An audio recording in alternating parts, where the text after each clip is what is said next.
नमस्कार दोस्तों, सुयस कोचिंग के फिजिक्स एजुकेशन ग्रुप में आपका स्वागत है। 12वीं की भौतिकी को 3 भागों में बांटा गया है। पहला इलेक्ट्रोमैग्नेटिज्म, ऑप्टिक्स और तीसरा है आपका मॉडर्न फिजिक्स। इनमें से आज हम पहला भाग इलेक्ट्रोमैग्नेटिज्म के अंतर्गत इलेक्ट्रोस्टैटिक्स इकाई 1 इलेक्ट्रोस्टैटिक्स की चर्चा करेंगे, जिसमें से पहला भाग आपका स्थिर विद्युत बल एवं क्षेत्र है। आवेश के अध्ययन को इलेक्ट्रोमैग्नेटिज्म या स्थिर चुंबकत्व कहा जाता है, जबकि आवेश एक ऊर्जा का रूप है जिसके कारण कोई भी वस्तु अपने से हल्की वस्तुओं को अपनी ओर आकर्षित करने लगती है ना। चलिए अब थोड़ी सी चर्चा हम लोग करते हैं आवेश के ऐतिहासिक पृष्ठभूमि पर। तो आवेश को सर्वप्रथम ग्रीक के एक वैज्ञानिक थेल्स ने देखा था, जिसे उन्होंने अंबर और ऊन को आपस में रगड़कर उत्पन्न किया था। चूँकि अंबर को ग्रीक भाषा में इलेक्ट्रॉन कहा जाता है, इसीलिए थेल्स ने इस ऊर्जा को इलेक्ट्रॉन नाम दिया। इसके बाद इंग्लैंड की महारानी के फिजिशियन विलियम गिलबर्ट ने सन 1600 में अपनी पुस्तक डी मैग्नेट प्रकाशित की, जिसमें उन्होंने आवेश को 2 प्रकार का बताया, रेजोनेंस और विट्रस। इसके बाद अमेरिकी वैज्ञानिक बेंजामिन फ्रैंकलिन ने विट्रस को धनावेश जबकि रेजोनेंस को ऋणावेश नाम दिया। ऐतिहासिक पृष्ठभूमि के बाद अब हम आवेश के गुण पर चर्चा करते हैं। आवेश की इकाई कूलाम होती है। आवेश कोई मूल राशि नहीं है, यह धारा से व्युत्पन्न राशि होती है। जहां आवेश प्रवाह की दर को धारा कहते हैं, अर्थात धारा I बराबर Q/T। T का तिर्यक गुणा करने पर Q बराबर IT, अतः इसका मात्रक एम्पियर सेकेंड होता है, जिसे कूलाम वैज्ञानिक के सम्मान में इसे कूलाम नाम दिया गया था। अगला गुण, आवेश एक अदिश राशि है। जैसा कि आपने अभी देखा कि आवेश धारा से व्युत्पन्न राशि होती है, तो चूंकि धारा भी अदिश राशि है, इसीलिए आवेश भी अदिश राशि है। आवेश 2 प्रकार का होता है, धनावेश और ऋणावेश। जैसा कि आपको पहले ही बताया जा चुका है कि अमेरिकी वैज्ञानिक बेंजामिन फ्रैंकलिन ने आवेश को 2 भागों में बांटा था, धनावेश और ऋणावेश नाम दिया था जिन्हें, है ना। आवेश का अगला गुण बहुत ही महत्वपूर्ण है।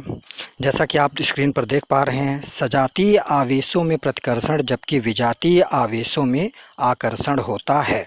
आइए इसे डिटेल में समझते हैं। जैसा कि आप चित्र में देख पा रहे हैं, यदि सजातीय यानी कि धन आवेश या कि ऋण आवेश को पास पास लाया जाता है, तो ये दोनों एक दूसरे को प्रतिकर्षित करने लगते हैं, जबकि अगर धन और ऋण आवेशों को आसपास लाने पर इन दोनों में आकर्षण होता है। इसीलिए कहा गया है कि सजातीय आवेशों में प्रतिकर्षण जबकि विजातीय आवेशों में आकर्षण होता है। जैसा कि स्क्रीन पर आप लोग देख पा रहे हैं, अगला गुण आवेश का, दुनिया का सबसे छोटा आवेश इलेक्ट्रॉन को माना गया है। हालांकि इसके बाद कई और छोटे भी आवेशों की खोज हुई, लेकिन क्लासिकल फिजिक्स में सबसे छोटा आवेश इलेक्ट्रॉन को ही माना जाता है, जिसका आवेश 1.6 × 10⁻19 कूलाम होता है। आवेश का अगला गुण है, आवेश योगात्मक प्रकृति का होता है। इसे समझने के लिए हम आगे एक नई स्क्रीन में डिटेल में इसको समझते हैं। देखिए, मान लीजिए हमारे पास एक बंद निकाय के अंदर 3 अलग अलग आवेश उपस्थित हैं। एक 3 कूलाम का, धनात्मक 3 कूलाम का, दूसरा धनात्मक 4 कूलाम का और तीसरा ऋण 5 कूलाम का आवेश है। तो इस संपूर्ण निकाय का कुल आवेश कितना होगा? तो हमने अभी चर्चा की कि आवेश योगात्मक प्रकृति का होता है, अर्थात इसे चिन्ह के साथ जोड़ा अथवा घटाया जा सकता है, और जो परिणामी आएगा वही कुल इसका आवेश होगा।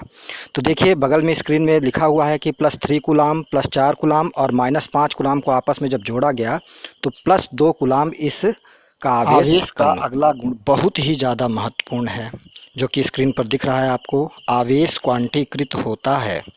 आइए इसे बिल्कुल विस्तार से समझते हैं।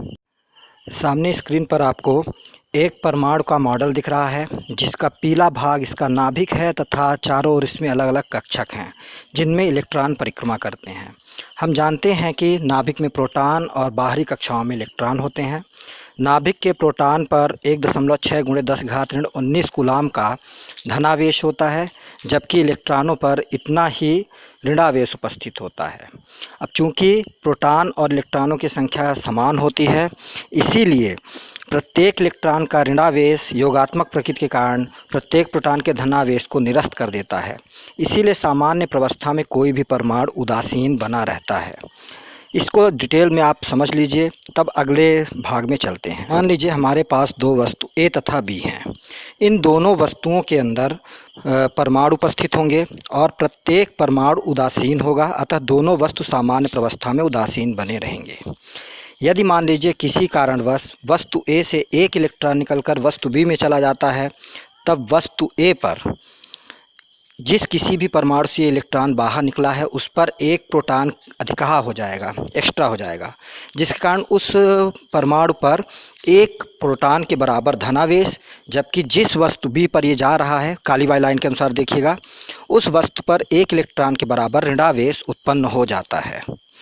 सेम इसी प्रकार लाल वाली लाइन को देखिए, यदि वस्तु ए से दो इलेक्ट्रॉन निकलकर वस्तु बी में जाएगा, तब वस्तु ए पर दो प्रोटॉनों का आवेश एक्स्ट्रा हो जाएगा, जबकि वस्तु बी पर दो इलेक्ट्रॉनों के बराबर एक्स्ट्रा आवेश हो जाएगा, जिससे वस्तु ए पर 2e के बराबर आवेश धनात्मक और वस्तु बी पर ऋणात्मक 2e के बराबर आवेश उत्पन्न होगा। अब अगर मान लीजिए हरी वाली लाइन के आधार पर देखिएगा, अब अगर मान लीजिए कि 100 इलेक्ट्रॉन वस्तु ए से निकलकर बी पर जाते हैं, तब वस्तु ए के ऊपर 100 इलेक्ट्रॉन के बराबर ऋणावेश धनावेश और वस्तु बी पर 100 इलेक्ट्रॉन के बराबर ऋणावेश उत्पन्न होता है। पर ये बताइए कि क्या ये संभव है कि कभी भी 1.5 इलेक्ट्रॉन या 2.5 इलेक्ट्रॉन एक वस्तु से दूसरे वस्तु के ऊपर जा सके? बिल्कुल नहीं, क्योंकि हम लोग अभी अभी आवेश की एक प्रॉपर्टी पढ़कर आए हैं कि दुनिया का सबसे छोटा आवेश इलेक्ट्रॉन होता है, तो उससे छोटे भाग में तोड़ पाना आवेश को संभव नहीं है। इसीलिए कभी भी इलेक्ट्रॉन अगर ट्रांसफ़र होगा तो वो सदैव इलेक्ट्रॉन के में उपस्थित आवेश के पूर्ण गुणज के रूप में, है ना। तो यही क्वांटीकरण का सिद्धांत होता है कि किसी भी वस्तु में उत्पन्न आवेश की मात्रा एक इलेक्ट्रॉन पर उपस्थित आवेश की मात्रा के सदैव पूर्ण गुणज के रूप में होती है। इस चित्र में सबसे नीचे की पीली लाइन को देखिए। मैंने बोला कि अगर ए से n इलेक्ट्रॉन बी पर ट्रांसफ़र होते हैं तो ए पर n के बराबर धनावेश, जबकि बी पर n के बराबर ऋणावेश उत्पन्न होगा। इस प्रकार हम ये कह सकते हैं कि दुनिया में कोई भी अगर आवेश कैपिटल Q होगा तो उसका मान सदैव n के बराबर होगा, है ना। यही क्वांटीकरण का सिद्धांत है। आवेश का अगला गुण एक यूनिवर्सल गुण है। जैसा कि हमने बताया कि आवेश ऊर्जा का एक रूप है, तो ये ऊर्जा संरक्षण के सिद्धांत का ही दूसरा रूप है कि आवेश सदैव संरक्षित रहता है। आइए इसको भी डिटेल में समझते हैं एक दूसरी स्लाइड के माध्यम से। जैसा कि आप स्क्रीन पर देख पा रहे होंगे कि हमारे सामने दो गोले बने हुए हैं, यानी कि दो अलग अलग विलगित निकाय हैं ये। तो पहले निकाय को अगर हम ध्यान से देखें तो इसमें पहला आवेश +2 कूलाम का है, दूसरा -3 कूलाम का और तीसरा आवेश +4 कूलाम का है। तो इसका टोटल जो आवेश हो जाएगा वो 4 2 6 कूलाम धनावेश और -3 कूलाम, तो टोटल +3 कूलाम इस विलगित निकाय का आवेश है। परंतु हमने अभी अभी इसका प्रकृति देखा कि आवेश सदैव संरक्षित रहता है। तो अगर हम पहले निकाय में कुछ ऐसी क्रियाएं करते हैं जिसके कारण इसके आवेशों का, जो 3 वस्तु हैं उनमें आवेशों का आदान प्रदान हो, तब अगर मान लीजिए कि आदान प्रदान होने के पश्चात जो पहला आवेश है वो +4 कूलाम का हो जाता है, दूसरा आवेश -3 कूलाम का और तीसरा आवेश हमें नहीं मालूम है। तो चूंकि हम अभी अभी बात कर चुके हैं कि आवेश सदैव संरक्षित रहता है, तो हमें तीसरा आवेश ज्ञात करने के लिए पहले निकाय के सभी आवेशों को जोड़ लिया जाए। देखिए ऊपर बीच में लिखा हुआ है। उसके बाद दूसरे निकाय के सभी आवेशों को जोड़ लिया जाए। तो देखिए ऊपर सबसे +2 coulomb -3 coulomb +4 coulomb equal to +4 coulomb -3 coulomb plus x हमने कर दिया। अब +4 कूलाम और -3 कूलाम को पक्षांतरित करने पर हमें यक्स बराबर 2 कूलाम प्राप्त होता है। यानी कि हम कुछ भी कर दें, आवेश निकाय के अंदर का जो टोटल रहेगा वो सदैव क्या रहेगा, संरक्षित बना रहेगा। इसीलिए कहा जाता है कि आवेश सदैव संरक्षित होता है ना। अब चलते हैं हम अपने अगली प्रॉपर्टी के। आवेश का अगला गुण आखिरी गुण है जो कि यह बताता है हमें कि जैसे किसी पिंड का अगर गति बढ़ा दिया जाए तो आवेश के मान में कोई परिवर्तन नहीं होगा, या फिर उसका वेग घटा दिया जाए तो भी उसके मान में कोई परिवर्तन नहीं होगा। यानी कि आवेश का मान गति के साथ, वेग के साथ नहीं बदलता है। ये आवेश का आखिरी गुण है। पर इसको समझने के लिए थोड़ा विस्तृत चर्चा करनी ज़रूरी है, जिसे हम अगली स्लाइड के आधार पर करते हैं। आइंस्टीन के रिलेटिविटी की थ्योरी के आधार पर हम जानते हैं कि अगर किसी द्रव्यमान का, किसी मास का वेग ज़्यादा बढ़ाया जाए तो उसका द्रव्यमान भी बदल जाता है, जिसे काइनेटिक मास कहा जाता है। स्लाइड में दिख रहे सूत्र में m बराबर m0/√1 - v²/c², ये द्रव्यमान परिवर्तन का सूत्र होता है। इससे अगर हम देखें तो m इसमें काइनेटिक मास यानी कि गतिक द्रव्यमान है, m0 रेस्ट मास यानी कि विराम द्रव्यमान है किसी पिंड का, और v उस पिंड का वेग, जबकि c प्रकाश का वेग होता है। तो इस फार्मूले के आधार पर यह स्पष्ट होता है कि अगर वेग बढ़ाया जाए, वेलोसिटी बढ़ती है या वेलोसिटी घटती है, यानी कि वेग में परिवर्तन उत्पन्न किया जाए, तो द्रव्यमान में भी परिवर्तन उत्पन्न हो जाता है। परंतु आवेश के बारे में ये निश्चित होता है कि आवेश का चाहे आप वेग बढ़ाएं अथवा वेग घटाएं, यानी कि वेग परिवर्तित करने पर भी आवेश के मान में कोई भी परिवर्तन उत्पन्न नहीं होता है। तो इस प्रकार से ये 9 प्रॉपर्टी थी आवेश की, जिसे बहुत विस्तृत रूप से हमने आपको समझाया। अब इससे संबंधित न्यूमेरिकल पर कल चर्चा होगी, तो कल के वीडियो में हम आगे न्यूमेरिकल की चर्चा करें। अब आप स्क्रीन को पुश करके सारे प्रॉपर्टीज़ को अच्छी तरह से लिख लीजिए कॉपी में और इसे तैयार कर लीजिए, क्योंकि जब हम कल न्यूमेरिकल सॉल्व करवाएंगे तो वो इन्हीं सारी प्रॉपर्टीज़ पर होगा। और तब तक के लिए आप इसे अच्छे से तैयार करिए। कल का वीडियो आधा घंटा से ऊपर का होगा, 1 घंटे का लगभग, तो उससे पहले ये पूरा अच्छे से तैयार कर लीजिए।